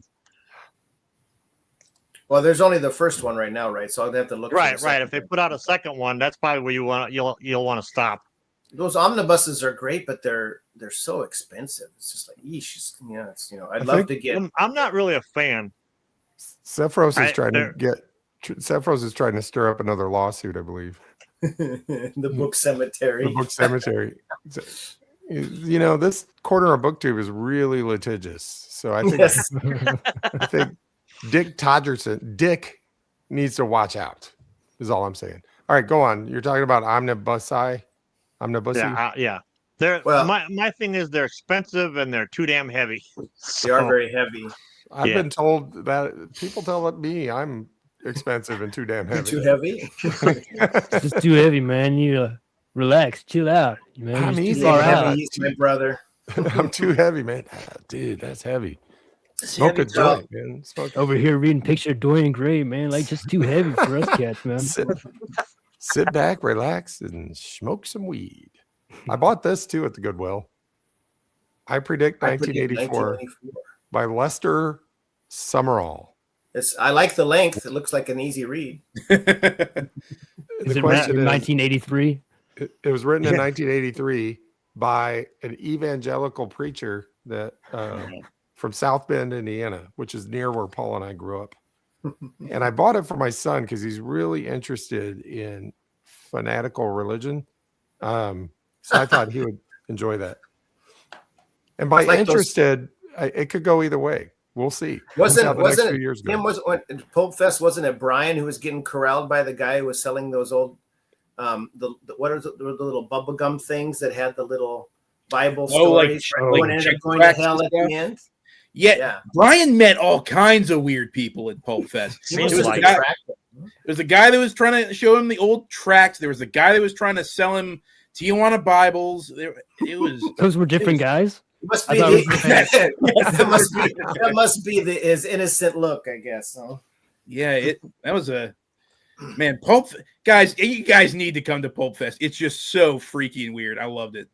Well, I love how who was it that Nick was talking to Tim Cottrell at the Bookery with all the tips about buying pulps, and how was it you, Tim, that said, now he's giving us all this secret knowledge, so we're not going to get ripped off by those vendors at Pulp Fest next time. I know. I need to buy a copy of Tim's book so I can arm myself for next year. Say, no, Tim's book doesn't say that yours is $20 more. Come on. Exactly. Now we will hear everything I know about how to buy pulps. If they have this color, it might be vintage. That's everything I know. Here's Steve at the store looking to buy an old paperback on his phone. Hey, Paul, is this worth buying? He sent me a picture. He found this bookstore that had a free book rack out front, and he takes a wide shot of it and sends it to me, and I just zoom in and circled one of those. I said, get that right there because it's skinny and the font, it's probably good. And it's was it Costigan's Needle? I think is what it was. Oh yeah, Jake loves that there. You got that there with you to show everybody? No, it's in the other room, unfortunately. Costigan's Needle, and he's like, "Get that one. It's free." And I was like, "So I got it." And then I was like, "Maybe I'll read this." And then I discovered it's not Steve Costigan. It has nothing to do with fighting. Yeah, Robert E. Howard. I was like, "So I'm going to mail this one to Paul." So today. 5 hours ago, I was at Goodwill and I sent this to Paul. You guys see that picture? I don't know if it's the glare. Basically, I'll tell you. William Johnstone. Yeah. It says William W. Johnstone, Firewater, a Texas Moonshiners Western. And according to Kevin Toll Reads, the Mountain Man series by him is good. So. By William W. Johnstone and J.A. Johnstone. Oh, and yeah. That's I sent that to Paul and I said, "Is this anything?" Because I was like, I've heard you talk about Johnstone. I've heard people talk about Johnstone. So Levi, you don't know how accurate that was, or Tim. Well, when you see a kid's name involved, then you should get a little suspicious. Or another person's name. All those Inheritance was pretty. The Inheritance. Tom Clancy. And then the other guy writing as Tom Clancy's series, they have this name in much smaller print. Mm-hmm. The kids are like, the trust fund was pretty good, but if I write a few books and put my name on them, it could be even better. Hey, here's a good question. What are some books people want that are stupid expensive? I got one right here. Oh, there's a bunch. This is, you get this at Goodwill? It was $20. $20. It's Breitner als Fotograf. And Breitner is a painter, but also used photography to, to do composition studies and color studies and different things. And I was like, my whole family is a bunch of artists, so they'll probably like this. But it was $20 from Goodwill. Are you kidding me? No. Yeah, $20 that's is insane. stupid expensive. Well, if Andrea will chime in, she'll say Weird Tales pulps, I'm sure. Like Tim's most expensive item probably in his collection. I don't want to speak for him, but I'm going to venture to guess it's that Robert E. Howard Conan pulp that your dad bought you. Oh yeah, it is. It 100% is. I think Have you pulled that out of the bag even yet, or are you still keeping it? There was I think around Halloween, I really wanted to read some horror stories, and I was like, this isn't calling my name. This isn't calling my name either. I want to read some Weird Tales style stuff, and I was like shifty eye in my my Robert E. Howard, Margaret Brundage cover Weird Tales. I was like, I'm just gonna do it, and so like as carefully as possible, take off the tape separately, put it on another shelf, open up the thing. And it was surprisingly well held together. The previous owner had actually taped up the spine. So to be fair, it's not totally the original binding, but it's in pretty good shape as far as pulps go. So I was happy in a way, to find it's good that it's taped up because you can actually read it. Maybe. Yeah. The Fantastic Adventures I was reading with Rob at L-Space Archives. There, my cover was barely. And I was so gentle with it, but it kept threatening to fall off every time I opened that sucker, and little bits of paper falling everywhere.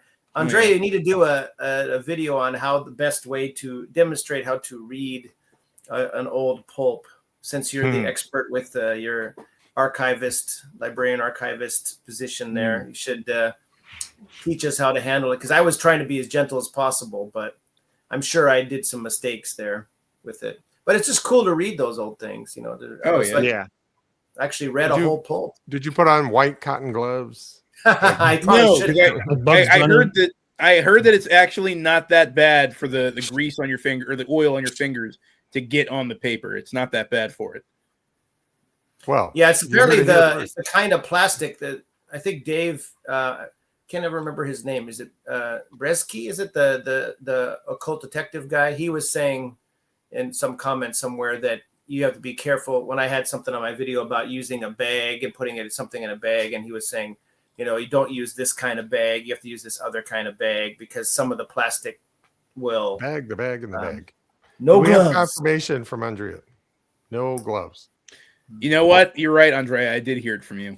No You're gloves, but 100% plenty correct. of moisturizer. So just maybe Aquaphor. So before you handle a book, Yes, big of don't have a Aquaphor. greasy bucket of Kentucky Fried Chicken before you open that Weird Tales. I have a big bucket of chicken.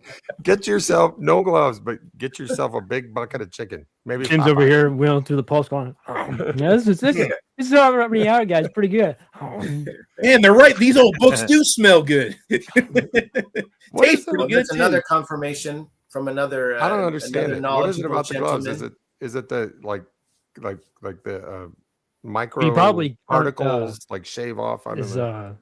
what's the word I'm looking for? Is dexterous with gloves on. You know what I mean? Oh, there's like a texture that the texture. Well, like kind of- just handling the pages, you're much more Oh, I see. dexterous You're less with likely your, to rip. your individual because- fingers than covered you with have better gloves. grip. Okay, that makes sense. You don't want garden gloves when you're, or the welding gloves or whatever when you're handling. Big iron gauntlets. You got to Less strap in. capable. I see. Yeah, it makes you less capable when you drop things. Yeah, that My makes kids sense. tell me I'm that's how they describe me. It's like, Dad, you're less Less capable capable when you and- drop things. That's how my wife describes me. Have they been bringing home pamphlets, Steve, about different homes you might be able to go into? Yeah. Those things on your hands. Yeah. All right, ladies and gentlemen, we're going to talk about the proper way to turn the pages in a book, especially a vintage old book. You can tell Well, this is Andrea would vintage make it interesting. because of the purple. You got the purple things, so you can tell this is vintage. So Andrea would walk through some snow in Note. Toronto and go to some cool no gloves. libraries But and in stuff. order to get a good grip on the page, you have to Oh, God. Get a lick. Jeez. Get a good lick. I hate when people do that. Get a I see good people lick take on their your finger. and turn the page. I'm like, Turn the page. no, don't do Sephiroth that. knows Yeah. what I'm talking about. Sephiroth knows. You know, finger licking. That's You're right. looking good. And if you just ate a big bucket of chicken, wipe your hands on Yeah. your pants a little bit. So you know, and then just turn those pages. When I pick up a vintage book, I like finding grease marks on the pages because I'm like somebody who knows how to turn a page. or a booger read mark this or book. something, right? Yeah. Anyway, Well, let's hear some of your. That's a good topic for conversation. What are some of your pet peeves of how people handle books or do things in books? I've always hate when people crack the spine almost other way around or fold man. pages. Well, and I have- marking books. Ugh. Yeah, I have two right off the top of my head. One is dog-earing your book. When I just hate it. put a piece of paper in there. I know. There's paper everywhere. Just put the receipt for the book that you bought. Exactly. in there, too. I Yes. hate dog my earing. favorite bookmark is the receipt from the Goodwill. Yep. Yep. And the other one is, and this one pertains to comics, when they roll the page over to the back. Just read it like this. Don't roll it back. You'll. when way back in the day, Steve and I, we did a short series of some comic books that I got him into, and we had video, but it was a podcast, But he's sitting there going through stuff, and he's just. I'm like, dude, you're killing me. Stop that. Just lay it flat. Yeah, I got jumped on for. I did my.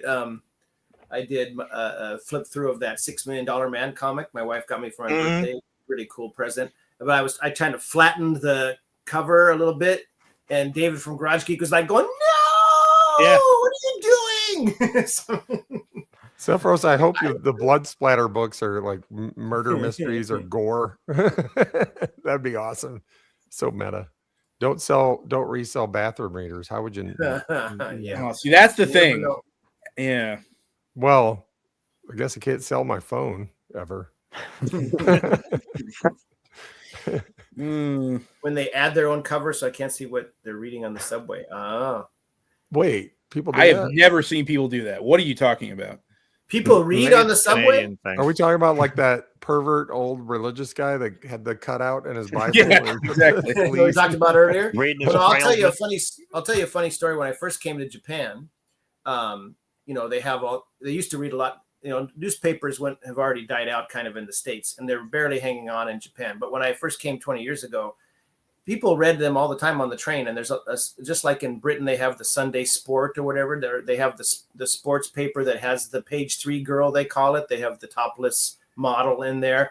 And there's all these, 50, 60, 70-year-old guys holding out, folding out the newspaper on the train and subway with a naked girl or half naked girl on there. And I'm just looking around at all the other ladies that are sitting on the train going, what the hell? But now nobody even reads anything. They just look at their phone or they play phone games. When we were kids, it was the Sears catalog that we had to do that with. You hit the Playboy in, whatever. Dwarven has an idea on teaching people how to handle books. Yeah, he's going to be dog-earing pages and putting fake covers on. And Jim, I'll see you soon. Are you guys doing something tomorrow? We're doing something. Yeah, I don't know. I don't want to announce it ahead of time, but it's something that's going to be pretty cool. You heard it here first. The big announcement. Jeff and Jim are doing something. Yeah, we're doing something that is run by someone else. So I don't want to, it got more intriguing. They're doing something run by somebody else who should be the one to share the news, I think. So I don't they should want be in to the chat. spoil anything. It's a hostile takeover of Check Your Shelf. The new host. Jeff Somebody and ought Jim. to. Yeah. The problem is that cat's out this of the thing we're bag. going to do, this recording that I'm doing with Jim and some other people, it's going to be early morning your guys' time, but it's going to be 1 a.m. start time for me. So luckily I'm on vacation, so I don't have to wake up early. But yeah, I'm going to have to take a nap and mainline some caffeine, so I'm not going during the recording. But it should be fun. Is it going to be live? Or are you going to record? It's not live. It's a recording. Dang, so we got to wait another few days. Yeah. You know what? I'm going to try to sound intelligent. We're an hour and Watch out. 39 minutes into this thing. I think this probably, unless somebody objects, I think this is probably a good place. We should to let sort of- Levi say a little something because I think I've Yeah, talked over yeah. him most. Everyone was objecting when it started. It's too late now. So I object. Well, this was Tim? fun. Thanks, guys. Tim hasn't said much in the last half hour or so. Do you have anything to say, Tim? Well, you know what? I should probably let Levi talk about this, but he and I are actually working on a project currently. Nice. Cool. Nice. You Let's want to hear talk it. about that, Levi, or do we want to keep that more hush hush? I mean, we can say as much as we want about it. It's just, Okay, we're, go for it, dude. It was your idea. I don't have the book near at hand. It's Hold back on, on the hold shelf. on. I can get my copy. Hold on. Oh wait, I gotta get up to get it. Hold on. Tim and I have read Red Sonja #1, The Ring of Iker Ibu. That's what I have to say because I had trouble saying Ikribu or whatever the name Yeah. is on the title. I think it's a Kribu. Is this an older paperback? It's Yeah, from like an Andy J. Offit or something? 1981, I think, or 1981 or 1982. It's a couple years before the Conan movie came out. Mm-hmm. So it predates us a little bit. It Tim and I have was- read that. We're it putting takes together place- video. Correct me if I'm wrong, Levi. It takes place 2 years after whatever Conan comic was running at the time. Yeah, that's what it says it on the back material or in Roy Thomas's introduction. Yeah. that it's roughly 2 years ahead of whatever was happening in the Marvel comic books at the time. So Did Red Sonja have her own comic book, or was she just in Savage Sword? briefly, she she had had her her own. own comic book. Yeah, Frank Thorne. Whew, boy, those first half a dozen issues that he did. Bad, Yeah. good. Is that a boy good or Oh bad? no, they are marvelous. He was when you think Red Sonja and you think like sexy AF. It was, and on top of everything else, because Frank Thorne was just an amazing artist, but the way he drew Red Sonja got a lot of prepubescent A lot of boys preteen to, boys pretty excited. Huh? yeah. Got him to set the series catalog aside for a minute. Yes, but no, it was a good comic though. It was really weird, which is what I liked about it too. Looking forward to that. When So do you guys are going expect- to do a buddy read video? We've already recorded Oh, both cool. halves of the buddy read. So it's in halves. post-production at the moment. Yeah, I have to edit everything together. I'm just going. There's some technical difficulties on my end, or else I probably would have had a huge chunk of it already whittled down and edited. But yeah, I got some stuff in the works for that. Once that video's out, actually, what the plan is now, we'll see what it is in the future. The plan was then to do a live stream where we talked about some stuff more in depth than we got into in the other videos. But that all depends on Are me you guys finishing gonna my read stuff. the other two? Did you say there are 3 of them? There's a half a dozen of them. Half a dozen of them. Wow. Yeah. And Exactly, they yeah, are exactly. expensive. I'll tell you what. The Wow, cheapest one goes for is around $40, but they go up from 40. I wonder. Wow, that's because got- it's I've got It's like a one spin-off somewhere. from I don't Howard, remember where so- though. yeah. I never quite got into any of the spin-offs. Luckily, I kind of hiccuped over the whole L. Sprague de Camp, Lynn Carter. I was into Lynn Carter, but I knew right away from looking at those that hey, those guys aren't Robert E. Howard. What are they doing? Their names on there. So I stuck to the Robert E. Howard name only stuff mostly. But one of these days I'll read some of these ancillary things. I'm assuming this was cool. Was it fun? Did you guys enjoy it, or is that preempting your stream there? This book has no business being as good as it was. I mean, I love when that happens. it could have come out and just been garbage because the publisher decided to hire some hack or whatever to just spit something out to get in on the popularity of the comic books or whatever. But they hired 2 guys. It's David C. Smith and Richard L. Tierney, and they just did good. They did good work. They're quality craftsmen. Well, that's cool. That's cool when that happens. Yeah. Grozny wants to know how much will bailiwicks be discussed in this project. If I make a note of it, I might remember. You'll have to text me or something. That's my fault for bringing that word up in the first place. I blame it on reading James Blish and his, why use a short word when a longer, more esoteric one will do. So, I would have written a shorter word, but I ran out of time. Hey, thanks for telling us about that. I'm looking forward to it. When can we expect to see some more of it? Hopefully I can get all that done next month sometime, but like there's trouble on my end of getting everything I need to edit it down to length and all the stuff. So hopefully that'll be sorted out and I'll be able to actually get everything finished and finalized. Tim will see everything first, just to okay everything, and then if he says, yeah, that's cool, immediately publicize it, you know. Next month means tomorrow, right? Because I forget you guys are That's still what I in heard. January. I'm in That's what I heard. February right now. Folks, tomorrow, big production coming up, big debut coming. Next from month is tomorrow. Yeah. Levi and Tim. So sometime in February. Cool. I've heard, a wise man told me, "You'll never be finished. You'll just find an interesting place to stop." Yeah. And the wise man read that in a book. Oh, So, wise guy. it's Jeff, me. what do you I got? was the wise guy. It's me. I was always Jeff. What do you got coming up? Well, I got this thing I'm doing with Jim, and which also involves Red Sonja. That's the spoiler I'll give there. That's the But common thread. the Stealing original, our thunder, Tim. shall we say? Oh, so Red and- Sonja, not Red Sonja. Yeah, Red Sonja, not Red Sonja. And Russian Sonia. although I think she'll come up too.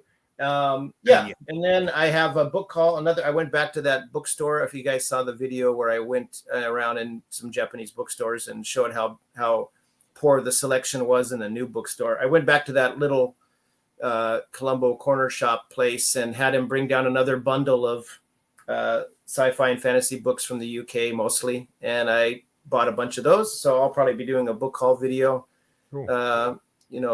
pretty soon. As you were walking out of the Colombo bookstore, did you got to the exit? Oh, one and you more stopped and thing, turned sir. around and said, "One more thing." Well, I wanted to ask the guy because it's Colombo spelled like the city in Sri Lanka with a You gotta- O, not a U. that's what I was But thinking. Colombo is massive here in Japan. He's Really? especially, so yeah, he's really popular. The One show. more So thing.